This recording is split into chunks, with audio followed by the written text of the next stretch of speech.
Ang programang ito ay rated SPG. Striktong patnubay at gabay ng magulang ang kailangan. Maaaring may masiselang tema, lengguwahe, karahasan, sexual, horror o droga na hindi angkop sa mga bata. Humingi ng tulong sa inyo dahil nawawala po yung nanay ko. Maligayang pagbabalik muli at welcome back dito sa aking munting channel. Narito na nga ang ating pagkatutukan, Biyernes sa abot kamay na pangarap. Agad ngang nakaisip ng paraan itong si Doc Lendon Javier na kinakailangan nga daw nilang mag-ingay sa social media upang maguguluhan at maalerto itong si Doc Carlos Benetes. Kaya agad na nag-sit up itong si Doc Lendon ng kamera at nagla-live dito nga sa East Ridge Hospital.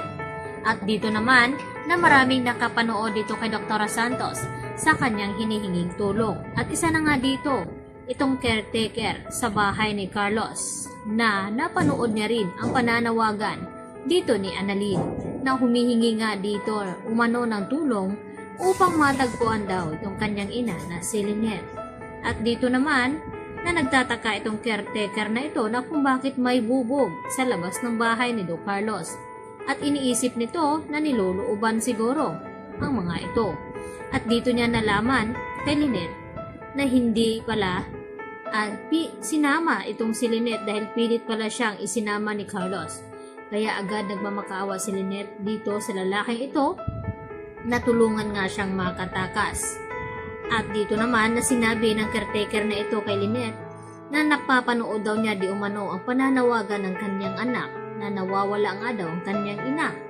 At dito naman nahipuin ang puso nito at tulungan itong si Lynette na makatakas dito kay Carlos. Samantala, nagawa naman sundin ni Lynette itong sinabi ni Don Pepe sa kanyang panaginip na gamitin ni Lynette itong kahinaan ni Carlos na mahal siya nito at gamitin ang kanyang kahinaan upang dito linlangin itong si Carlos at epektibo naman dahil naniniwala itong si Carlos na talagang pumapanig itong si Lynette sa kanya at wala siyang kaalam-alam na may masama palang binabalak itong si Lynette para makatakas sa kanya.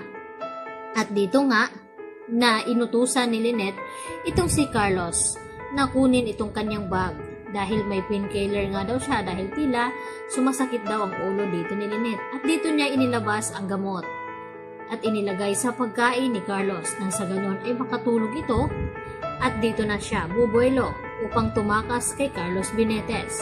Samantala, nagkakagulo naman dito sa Apex dahil hindi lang sa East Ridge nagla-live itong sina Annalyn at pati na rin dito sa Apex Hospital at nananawagan nga itong si RJ at Giselle. At si Annalyn na kung sino man ang nakakilala kay Carlos at Lynette ay mapagbigay alam sa kanila. At dito nga dumating itong si Harry at nagalit sa mga ginawa daw dito nila RJ at Annalyn na hindi dapat daw nagagawin iyon dahil magmukhang kriminal daw ang kanyang ama. At dito naman na nag-iisip itong si Chang Susan kung ano daw ang dapat nilang gawin. Baka may ibang anak pa itong si Carlos o baka ibang asawa na pwede daw nilang mapagtanungan upang maibalik lamang itong si Lynette. At naisip naman dito ni Doc Lendon Javier na pilitin itong si Zoe na hanapin nga at tawagan itong si Carlos dahil kung hindi, si Doc Lendon Javier na nga ang magsisiwalat sa kanila na itong si Zoe ay isang anak din dito ni Doc Carlos Benetes.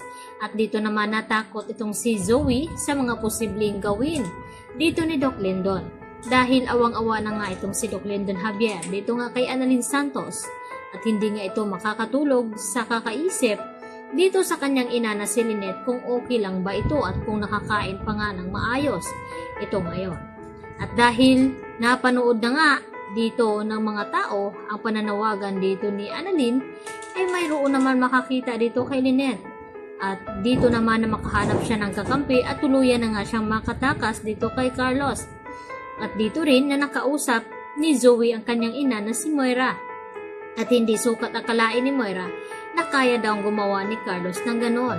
Kung sino pa daw yung mabait ay yun pa ang mas malala at deserve daw iyon ni Carlos na dapat ay makulong daw ito. At nagulat nga itong si Zoe nang sabihin ni Moira na magdasal daw muna sila bago kakain. At sa tingin ni Zoe na talagang nagbago na nga itong kanyang ina, subalit pakitang tao lamang ito kagaya ng ipinakita ni Zoe dito nga kay Annalyn.